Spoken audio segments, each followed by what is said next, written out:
Halo, selamat sore pemirsa, apa kabar Anda hari ini? KPU DKI Jakarta pada Minggu malam menggelar debat perdana calon gubernur dan wakil gubernur Jakarta. Lalu bagaimana hasilnya? Kami akan kabarkan bersama sejumlah kabar mengenai pilkada lainnya. Bersama saya Prita Zega akan hadir menemani Anda selama 1 jam ke depan. Dan inilah kabar pemilu kada selengkapnya untuk Anda.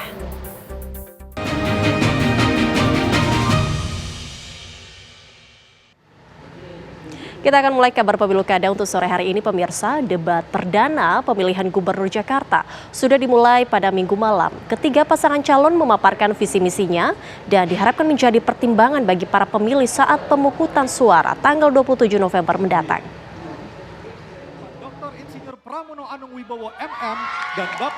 Minggu malam KPU DKI Jakarta menggelar debat perdana Pilgub Jakarta. 3 pasangan calon hadir. Mereka adalah Ridwan Kamil Suswono, Dharma Pongrekun Kunwardana, dan Pramono Anung Rano Karno. Debat yang digelar di J-Expo Kemayoran ini mengangkat tema penguatan sumber daya manusia dan transformasi Jakarta menjadi kota global. Ada 7 panelis yang telah menyusun pertanyaan. Mereka adalah Gun-Gun Herianto, Beki Mardani, Siti Zuhro, Nuriyah Nurdin, Ahsanul Minan, Didik Suharyanto, dan Andita Prisli Utami. Dalam kesempatan ini, para pasangan calon memaparkan visi misi yang akan dibawa dalam pencalonannya di Pilkada Jakarta. Mereka juga bergantian dan melemparkan pertanyaan kepada pasangan calon yang menjadi lawannya. Setelah debat perdana, KPU DKI Jakarta akan menjadwalkan debat tahap kedua dan ketiga yang akan digelar pada 27 Oktober dan 17 November 2024. Diharapkan debat para pasangan calon gubernur dan wakil gubernur ini menjadi pertimbangan bagi para pemilih saat pemungutan suara 27 November mendatang. Dari Jakarta, tim TV One mengabarkan. DKI Jakarta pemilihan tahun 2024. Dalam debat Pilkada Jakarta yang digelar malam tadi, 3 pasangan calon gubernur dan calon wakil gubernur Jakarta memiliki program-program andalan untuk mensejahterakan masyarakat Jakarta. Berikut rangkuman pemaparan visi misi ketiga pasangan tersebut. Kita akan berdebat tentang 6 urusan, tentang sumber daya manusia yang harus siap menghadapi persaingan global menuju Indonesia Emas 2045. Tentang generasi Z, saya punya anak Gen Z juga. Insya Allah anak-anak Gen Z yang lagi nonton, kami sebagai orang tua akan membersamai Anda dalam kesulitan-kesulitan dan harapannya tentang pekerjaan, tentang ekspresi budaya. Malam ini juga kita akan berdebat tentang perlindungan kepada perempuan, anak, disabilitas, yang tentu dengan semangat harus melindungi. Kemudian juga kita akan berdebat tentang transportasi publik yang harus menyeluruh, harus menjangkau, sehingga rasa aman, nyaman saat berkendara sebelum pulang ke rumah, itulah yang akan kami harapkan. Kita juga ada perlindungan kelestarian budaya. Jakarta memang simpul dari segala budaya, tapi budaya Betawi sebagai kearifan lokal tentu akan kita dahulukan dengan gerakan membangun budaya Betawi. Visi kami adalah menjadikan Jakarta pusat perekonomian nasional dan global yang aman dengan melalui reformasi jati diri untuk mewujudkan rakyat yang beradab, harmoni, mandiri, makmur, dan bahagia. Misi kami ada 7. Yang pertama adalah bagaimana transformasi Jakarta untuk melindungi keselamatan jiwa masyarakat. Yang kedua yaitu bagaimana Jakarta reformasi regulasi dan tata kelola Jakarta untuk dengan mengutamakan pemeliharaan kesehatan melalui preventive medicine yang aman dan beradab. Yang ketiga, inovasi perbaikan desain tata kota untuk mengatasi kemacetan melalui pengarus utamaan penelitian dan pemberdayaan. Dengan job fair 3 bulan sekali di kecamatan dan tersedia pelatihan bersertifikat dengan balai latihan kerja yang lebih modern. Agar orang tua bekerja lebih mudah, kami juga akan menyediakan daycare di pusat perkantoran. Kami juga menjamin hak-hak perempuan dipenuhi dalam pekerjaan dan kehidupan sehari-hari. Kami pastikan wajib belajar tuntas 12 tahun tanpa kendala biaya. Kami sediakan beasiswa kuliah, tidak perlu verifikasi tiap tahun, tapi langsung dikontrak selama lulus kuliah. Kami tidak akan melupakan kesejahteraan guru. Honorer yang hari ini menerima gaji hanya 2 juta setiap bulannya. Agar mereka fokus mengajar, tak lagi mencari pekerjaan sampingan, bahkan terjerat pinjol demi bisa bertahan hidup. Pemirsa, dalam debat RK Suswono juga berbicara mengenai ketimpangan gender dan solusinya. Berikut pernyataan pasangan RK Suswono. Ketimpangan gender ini kuncinya adalah pendidikan. Kita ada program bersama DPRD yang sudah melakukan inisiatif, kita dukung sekolah gratis, tidak hanya di negeri tapi juga swasta. Swasta yang ditunjuk. Insya Allah partisipasi sekolah, ada 1.100-an yang putus sekolah, itu kita bisa lakukan sebuah dukungan khususnya ke kaum perempuan. Kita ada program namanya Sekolah Perempuan, buat emak-emak, buat ibu-ibu, nanti sekolahnya di Balai RW. Kurikulumnya tentang ekonomi keluarga, keharmonisan keluarga, dan lain sebagainya. Emak-emak yang butuh pekerjaan, kita ada kredit mesra, tanpa bunga berbunga, tanpa agunan, daftar emak-emaknya cukup ber5. Inilah namanya kredit kelompok, 1, 2, 3, 4, 5. Satu masalah, 4 bertanggung jawab, puluhan ribu sudah pernah saya lakukan. Kombinasi dengan akses kemudahan berusaha, kombinasi dengan sekolah informal emak-emak, dan sekolah gratis untuk perempuan di level formal, 3 itu saya kira akan meningkatkan kualitas indeks sehingga ketimpangan gender bisa kita selesaikan. Sementara itu, pasangan Pramono Rano Karno membicarakan pemanfaatan di tingkat kelurahan. Seperti apa pernyataannya, berikut kabarnya. Kelurahan kita ada 267, apa yang harus dilakukan? Seperti yang saya katakan tadi, maka kita harus yang namanya Kartu Jakarta Pintar, Kartu Jakarta Sehat, dan juga untuk para mahasiswa KJMU, betul-betul negara harus hadir untuk itu. Inilah yang menjadi persoalan, kenapa sumber daya manusia kita seringkali tidak siap. Termasuk yang sudah saya katakan tadi, maka pemerintah berkewajiban untuk menyiapkan job fair selama 3 bulan sekali di kantor kecamatan, bahkan kalau perlu di kantor kelurahan. Inilah yang akan kami lakukan secara detail. Untuk itu, supaya kita bisa menaikkan menjadi kota global, saya bercita-cita, kalau saya dapat amanah ini, saya yakin, hakul yakin, 5 tahun ke depan Jakarta menjadi 50 kota global dunia, dan artinya naik peringkat yang cukup tinggi setara dengan Bangkok pada saat ini. Terima kasih. Dalam debat semalam, Paslon Dharma Kun meminta warga Jakarta jangan mau disandera oleh COVID. Dharma menegaskan ekonomi hancur akibat COVID. Saya paham betul tentang pandemi ini. Pandemi ini adalah agenda terselubung dari asing untuk mengambil alih kedaulatan negara. Sehingga terlihat sekali begitu rapuhnya bangsa ini sampai harus mengikuti, istilahnya saja ikut. Kenapa bukan Taufik? Kenapa ngikutin COVID?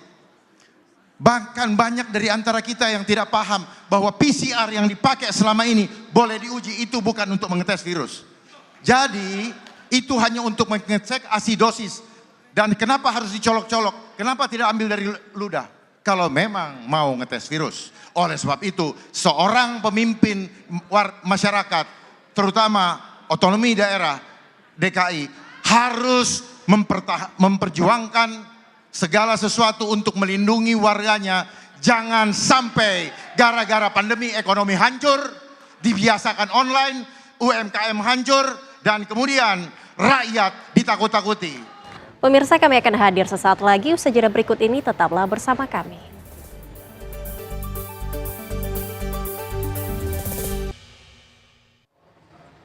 Terima kasih masih bersama kami di Kabar Pemilu Kada. Pemirsa, saat sesi paslon bertanya, paslon menjawab bahwa paslon nomor 1 Ridwan Kamil Suswono menanyakan masalah stres yang dialami oleh Gen Z lantaran kehilangan pekerjaan atau di PHK ke paslon nomor urut 3 Pramono Anung Rano Karno. Sejumlah program ditawarkan mulai dari program konseling hingga bekerja dari mana saja. Berikut cuplikannya. kan Gen Z itu ada golongan yang belum dapat pekerjaan, ada juga yang sudah bekerja, saya dapat curhatan Mas Pram ya. Mereka di PHK, di hitungan bulan-bulan terakhir lah kira-kira begitu.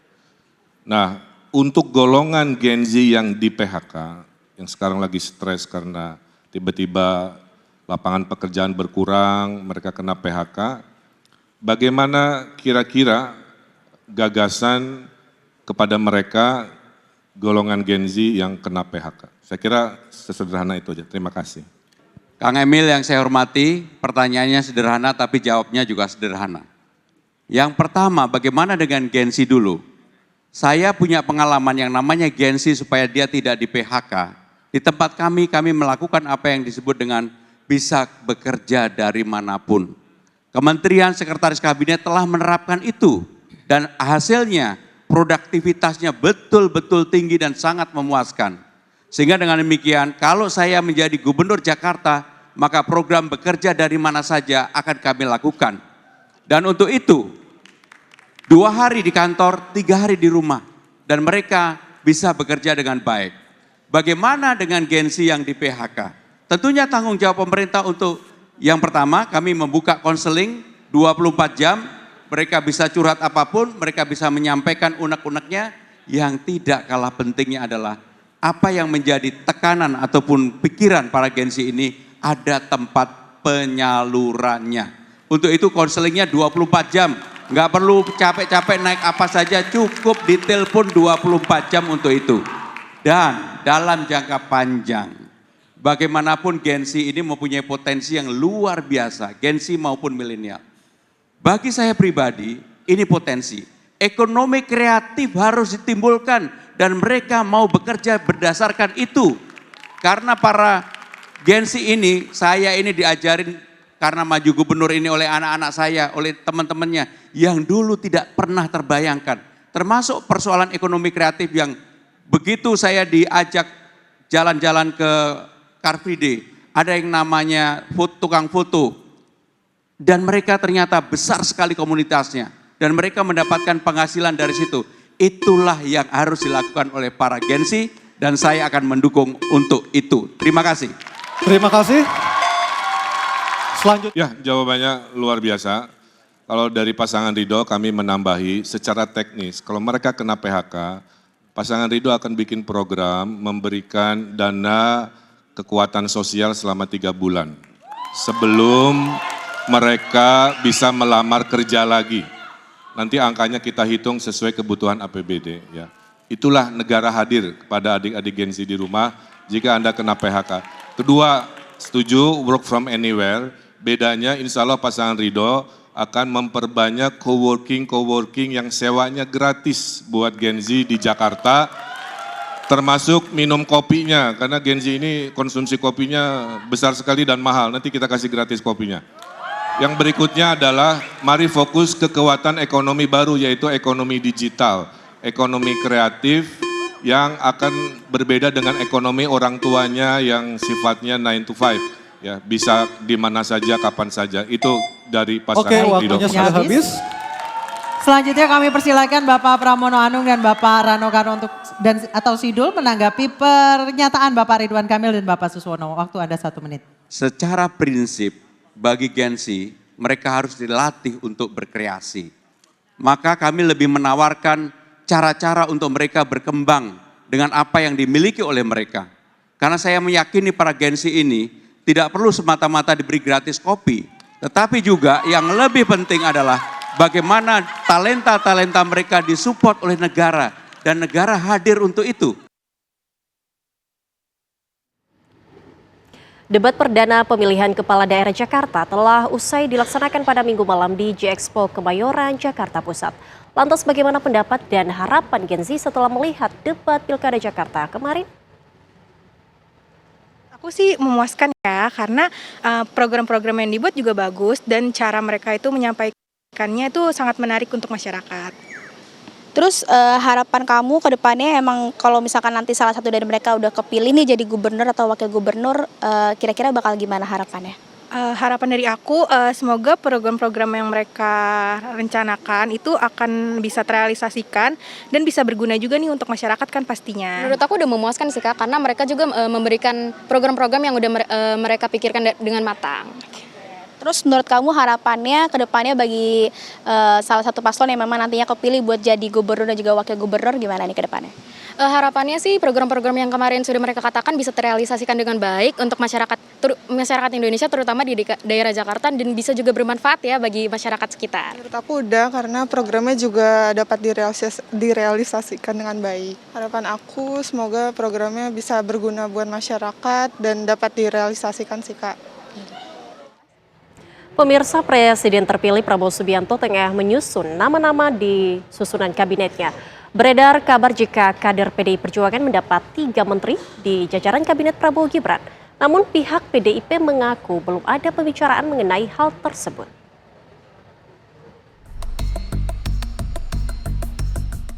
Sejumlah nama mencuat sebagai bakal menteri dalam kabinet pemerintahan Presiden dan Wakil Presiden RI terpilih Prabowo Subianto, Gibran Rakabuming Raka. Tak hanya berasal dari Koalisi Indonesia Maju, sejumlah nama juga berasal bukan dari partai pendukung Prabowo Gibran. Sebut saja nama kader PDI Perjuangan yang saat ini menjabat sebagai Menteri Pendayagunaan Aparatur Negara dan Reformasi Birokrasi Menpan RB Abdullah Azwar Anas, Kepala Badan Intelijen Negara BIN Budi Gunawan yang selama ini dikenal dekat dengan PDI Perjuangan, hingga nama Bendahara Umum PDI Perjuangan Oli Dondo Kambe.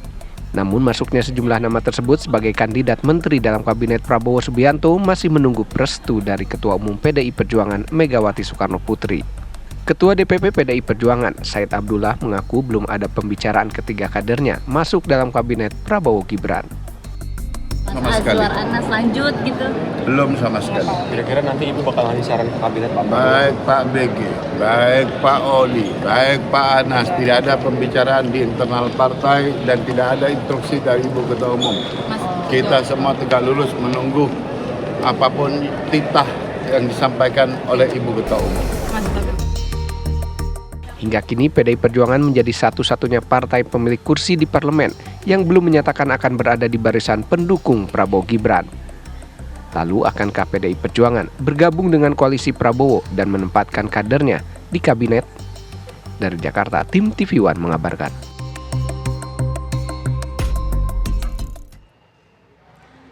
Ya pemirsa, informasi lainnya sesaat lagi usai jeda berikut ini, tetaplah bersama kami.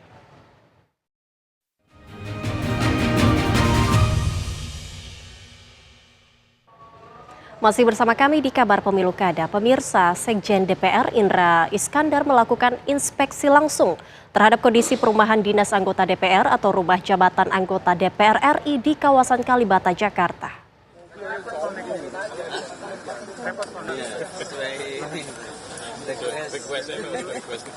Setibanya di lokasi, Indra yang mengajak awak media berkeliling dan memeriksa lingkungan sekitar rumah. Sebagian rumah masih dihuni, sementara beberapa rumah lainnya telah dikosongkan.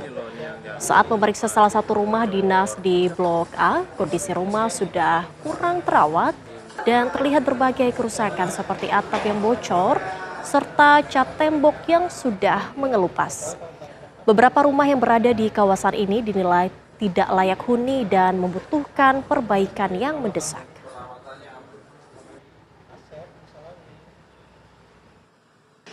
Ya, ini kan beberapa rumah yang saat ini sudah dikosongkan oleh anggota ya. Jadi makanya kepada TV One kami mengajak melihat langsung kondisi rumah yang kondisinya rata-rata semacam inilah ya. Dan ini kita merawat memang karena terbatas anggarannya. Jadi memang selalu terutama di musim hujan itu keluhannya pasti menyangkut bocoran gitu ya. Seluruh anggota DPR RI periode 2024-2029 tidak lagi mendapatkan fasilitas rumah dinas. Sebagai gantinya, anggota DPR akan menerima tunjangan rumah dinas yang akan masuk ke dalam komponen gaji.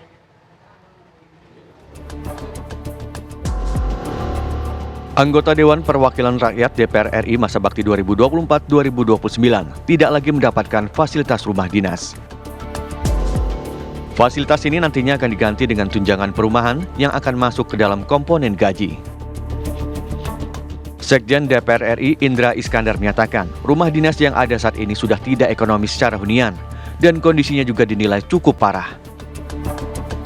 Berdasarkan hasil keputusan rapat konsultasi antara pimpinan DPR dengan fraksi-fraksi tanggal 24 September itu disepakati bahwa rumah dinas atau rumah jabatan DPR akan kita kembalikan kepada negara, kepada pengelola barang yaitu Menteri Keuangan. DPR hanya sebagai pengguna barang. Adapun berkaitan dengan pengembalian tersebut, yang pada intinya adalah bahwa rumah dinas tersebut memang sudah tidak ekonomis sebagai sebuah hunian. Di samping sebagian besar itu kondisinya cukup parah. Adapun besaran tunjangan perumahan yang akan diterima oleh para anggota DPR masih dalam kajian. Tunjangan yang akan diterima mengacu pada harga sewa rumah yang berada di kawasan sekitar gedung DPR RI mulai dari Senayan, Semanggi, Kebayoran hingga beberapa titik di Jabodetabek. Kami dari tim Biro Perencanaan di bawah Deputi Administrasi masih mengidentifikasi besaran-besaran rumah di seputaran Senayan, Semanggi sampai dengan daerah Kebayoran, bahkan juga di beberapa tempat titik di Jabodetabek. Itu sebenarnya tingkat idealnya berapa? Karena kami tidak ingin berpikir bahwa tingkat yang paling maksimal mahal atau justru yang paling rendah. Kita ingin yang paling realistis, rumah hunian yang sangat layak dengan 3 kamar itu rate-nya berapa. Nanti kami bekerja bersama dengan appraisal, kami akan lihat besaran ideal yang akan diberikan kepada Dewan. Besaran tunjangan rumah dinas yang akan diterima anggota DPR nantinya tidak bersifat tetap dan akan dievaluasi setiap tahunnya menyesuaikan dengan mekanisme pasar yang ada. Dari Jakarta, Iman Fajar, Dudi Ardiansyah, TV One mengabarkan. Kabar lainnya pemirsa, pasangan calon bupati dan wakil bupati Parigi Motong, Sulawesi Tengah, Mohnur DG, Rahmatu dan Arman Maulana menggelar kampanye di 2 lokasi berbeda. Kedua pasangan yang maju dalam Pilkada 2024 ini disambut hangat oleh masyarakat di setiap lokasi. Warga antusias mengikuti kampanye, mendengarkan paparan visi dan misi pasangan tersebut yang berfokus pada peningkatan kesejahteraan masyarakat, pengembangan infrastruktur, dan peningkatan layanan publik di Parigi Motong.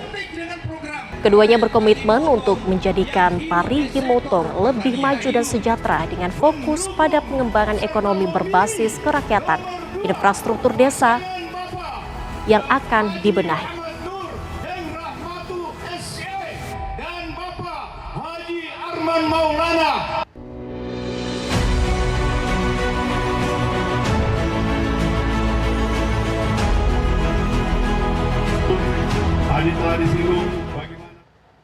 Lembaga Survei Indikator Politik Indonesia melakukan survei evaluasi publik terhadap 10 tahun pemerintahan Presiden Joko Widodo.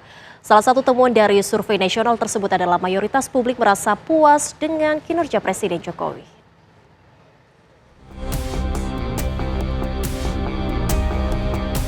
Sepuluh tahun sudah Presiden Joko Widodo menjadi Presiden Republik Indonesia. Selama menjabat, beragam program dan kebijakan telah dilaksanakan baik di bidang politik, ekonomi, keamanan, hukum, sosial, dan sebagainya. Menjelang usainya masa jabatan Presiden, sejumlah tantangan dan isu pun menerpa. Bagaimana kepuasan publik menjelang akhir masa jabatan Presiden?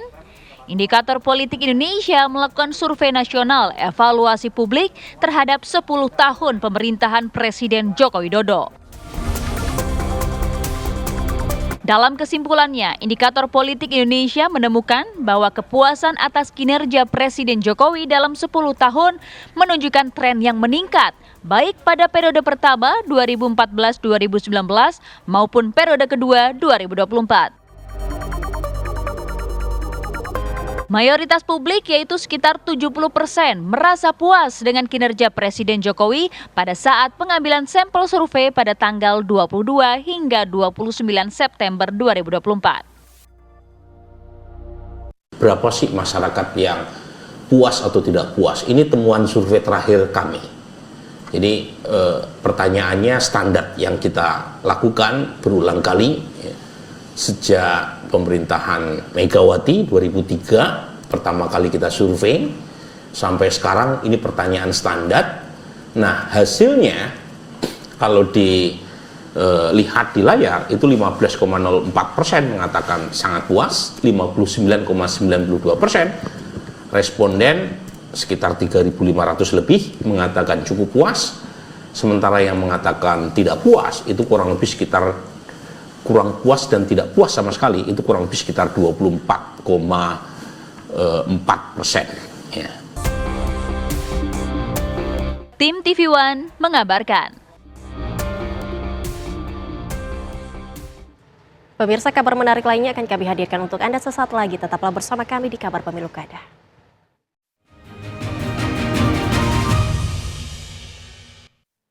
Terima kasih masih bersama kami. Pemirsa, kemacetan di Jakarta masih jadi problematika yang belum ada solusinya. Masalah ini tak luput dibicarakan dalam panggung debat pertama calon gubernur dan wakil gubernur Jakarta 2024. 3 pasangan calon gubernur menawarkan sejumlah solusi mengatasi kemacetan di Jakarta. Berikut solusi yang mereka tawarkan. Ya, mengatasi macet ada 2 ideologi. Ideologi memfasilitasi pergerakan MRT, LRT, Transjakarta, busway, bikeway, dan lain sebagainya. Kita mungkin akan coba berinovasi membuat riverway atau perahu melintasi 13 sungai di Jakarta. Kemudian juga perluasan yang namanya flyover masih dibutuhkan secara reality. Ya. Nah, ideologi kedua yang pasangan Ridho akan kembangkan selama 5 tahun adalah mengurangi pergerakan, membangun pusat-pusat pertumbuhan, CBD di Ancol, di PIK, di Meruya, di Kelapa Gading, di TBC Matupang, sehingga orang selatan tinggalnya di selatan, tidak usah ke pusat, kerja di selatan, ngemol di selatan, orang di barat, tinggal di barat, kerja di barat, ngemolnya di barat, tidak harus semua ke pusat. Kemudian kita pergilirkan yang namanya work from home, Senin industri media, Selasa industri hukum, sehingga mengurangi pergerakan, digabung memfasilitasi pergerakan, insya Allah mengurangi kemacetan. Manajemen diperbaiki, dioptimalkan, pastikan setiap trek itu jaraknya 10 menit dan harus dipastikan. Kemudian dipastikan keamanan supaya disabilitas, lansia, ibu-ibu hamil maupun anak-anak itu mendapatkan maintenance atau treatment yang khusus, sehingga demikian juga dengan penggunaan kendaraannya harus nyaman, AC-nya dingin, baunya tidak pengap, dan juga hindari dari hal-hal yang tidak baik. Oleh sebab itu juga perlu ditanamkan budaya antri kepada anak-anak. Masukkan di dalam kurikulum supaya budaya antri ini ada di dalam adab kita. Kemudian baru setelah itu kita evaluasi apakah perlu ditambahkan. Kalau perlu baru kita tambahkan. Jangan kita mengeluarkan anggaran tetapi kita sebenarnya tidak tahu faktor mana yang perlu kita perbaiki. Kemudian kita perlu mengurai kemacetan dengan apa? Dengan membuat suatu compound yang tersentralisasi, di mana di situ ada tempat tinggal, ada pasar, ada sekolah, sehingga transportasi ini juga bisa terkonsolidasi dan dibuat minimal 500 meter dari pemukiman sebagai vendor daripada MRT atau LRT ataupun Transjakarta, yaitu mikrotransportasi yang terhubung satu dengan yang lain. Kemudian juga disiapkan kantong-kantong parkir yang nyaman dan aman supaya banyak orang yang mau naik transportasi umum karena keamanan kendaraan yang tinggal. Transjakarta tidak cukup untuk menyelesaikan persoalan macet di Jakarta. Aglomerasi telah ada, maka yang harus dilakukan adalah Transjabodetabek. Untuk itu, maka harus diatur dari ujungnya. Saya termasuk yang akan membebaskan 15 golongan yang sekarang ini sudah naik busway gratis, maka mereka naik MRT dan LRT juga gratis, baik itu dari Bekasi, dari Tangerang Selatan, dari Bogor, dan dari manapun apabila fasilitas itu ada. Kenapa itu dilakukan? Supaya orang berkurang banyak masuk ke Jakarta bawa kendaraan pribadi.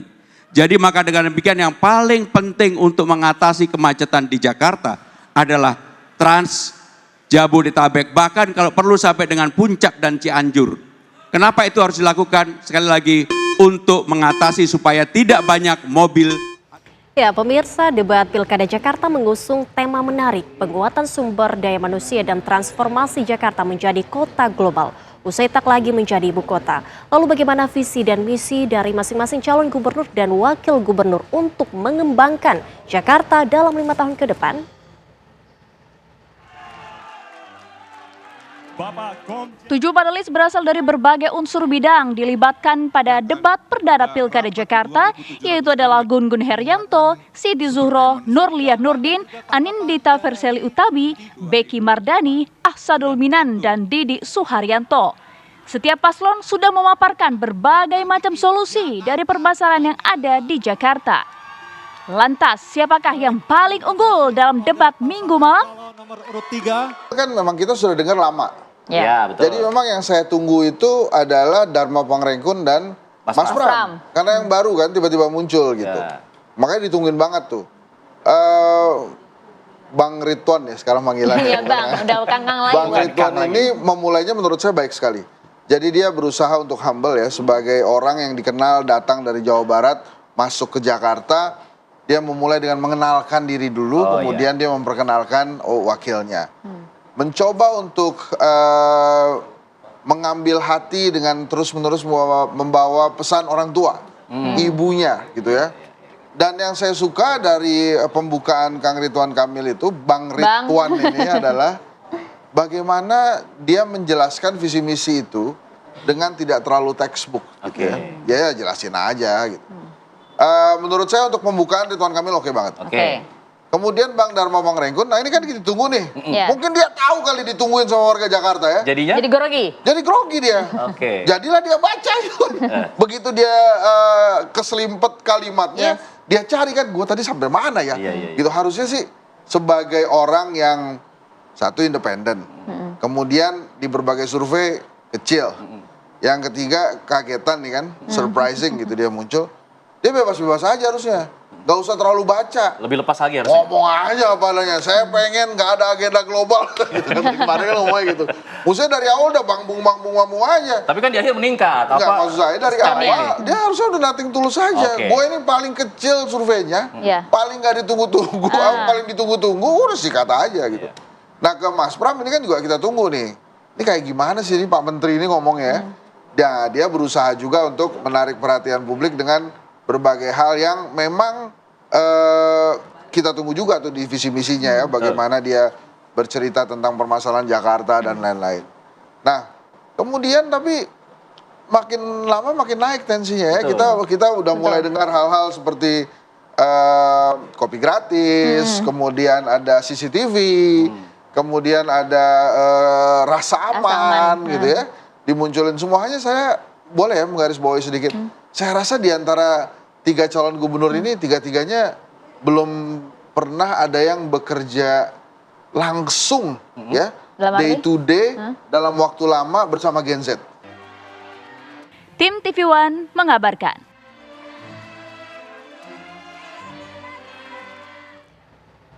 Ya pemirsa, kita jeda terlebih dahulu, kami akan kembali sesaat lagi untuk Anda.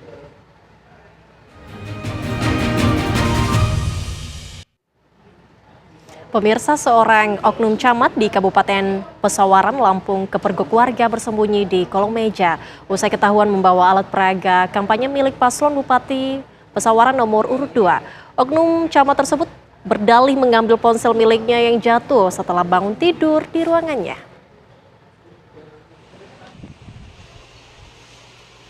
Inilah video amatir milik warga yang merekam seorang oknum camat di Kabupaten Pesawaran, Lampung bernama Enggo Pratama yang kepergok membawa alat peraga kampanye milik paslon Bupati Pesawaran.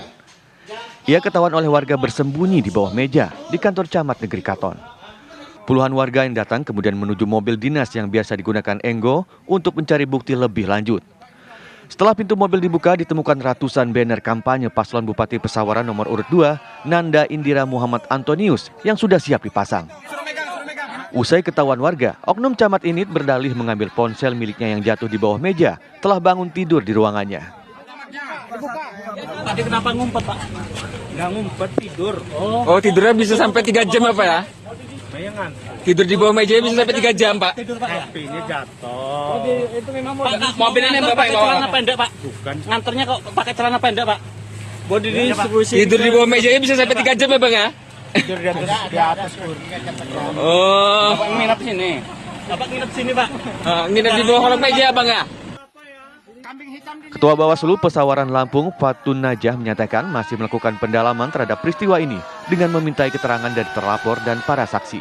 Kita belum bisa menyampaikan apakah ini pidana, apa ini administrasi, apa ini etik, apa undang-undang lainnya. Itu nanti tergantung dari kajian di akhir. Seperti itu. Artinya sampai sekarang belum dapat hasilnya, Bang ya? Belum, karena masih dalam proses. Iya. Mengundang ahli juga nggak sih, Bang, untuk menentukan pendapat ini? Kedepan kita akan mengundang ahli hukum pidana. Masyarakat berharap Bawaslu dapat mengambil tindakan tegas dan segera memberikan kepastian hukum terkait kasus ini, agar proses demokrasi dapat berjalan dengan jujur dan adil. Dari Pesawaran Lampung, Pujiansah, Nanang, TV One mengabarkan. Pemirsa, seorang oknum polisi di Kabupaten Lampung Tengah diduga tidak netral dan mendukung salah satu paslon Pilkada 2024. Tindakan tidak netral itu pun terekam dalam sebuah video yang beredar.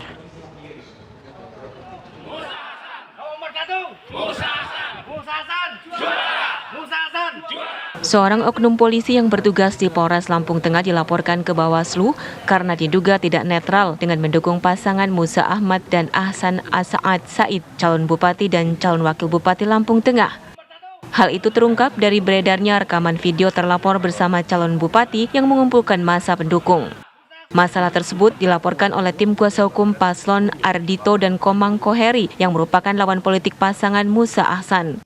Mereka menduga video tersebut direkam saat terlapor dan massa pendukung berada di kediaman Musa Ahmad. Laporan terkait polisi yang tidak netral tersebut masih dalam penyelidikan. Bawaslu akan melibatkan tim ITE untuk menyelidiki rekaman video tersebut apakah direkam sebelum penetapan calon ataukah telah masuk masa kampanye.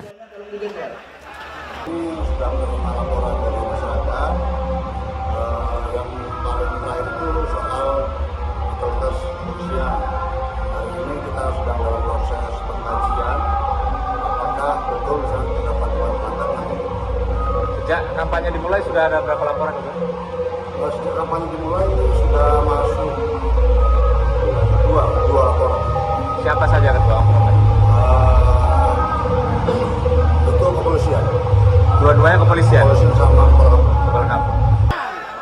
Pilkada Lampung Tengah diikuti dua pasangan calon yakni Musa Ahmad Ahsan As'ad Said nomor urut 01, kemudian pasangan Ardito dan Komang Koheri nomor urut 02, keduanya merupakan calon petahana. Musa Ahmad adalah Bupati Lampung Tengah, sedangkan Ardito Wijaya merupakan Wakil Bupati Lampung Tengah. Keduanya resmi bercerai dalam Pilkada 27 November 2024 mendatang. Dari Lampung Tengah, Lampung, Pujiansyah, TV One mengabarkan. Pemirsa, kabar tadi mengakhiri perjumpaan kita di Kabar Pemilu Kada sore ini. Saat lagi Anda juga akan menyaksikan Kabar Petang bersama Gina Vita dan juga Aditya Nugroho. Saya Prita Zega dan kru yang bertugas pamit undur diri. Terima kasih pemirsa dan sampai jumpa.